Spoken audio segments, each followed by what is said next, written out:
Peru, in a few words, is a country that I think its time has arrived.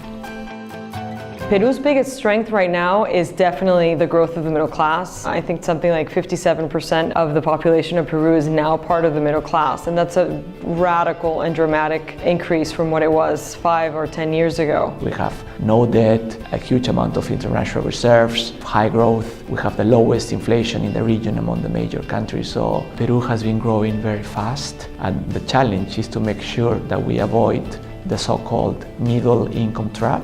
People does know and understands that in order to grow, it's not the government on itself that's going to do it, but it's more an alliance between government and private sector. So you see that there is a very pro-business mindset here in Peru. It's an amazing moment of opportunities, and we need to build in our people the trust that this is possible.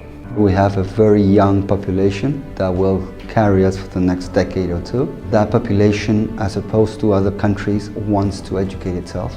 I think if they really follow the models of South Korea or perhaps Singapore, where they really believed in making high quality education available for everybody, starting with little kids, that's the only guarantee that they can have that the middle class is here to stay and that it will be a responsible middle class. Some people think that we are the best and we don't need anybody else because we are very proud of what we are, of our ingredients.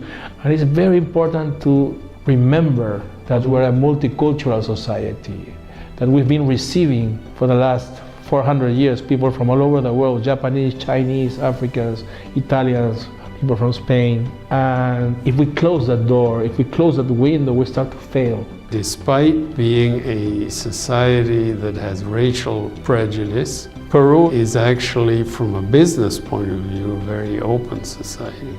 I think diversity is great. Disparity is not great.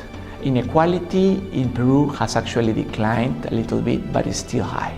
And we have to work to reduce it because at some point, if it doesn't happen, it will affect your growth. Corruption is everywhere. Where money is, corruption is as well. Question is society going to tolerate corruption all the time? I don't think so. Because no country progresses if it doesn't change.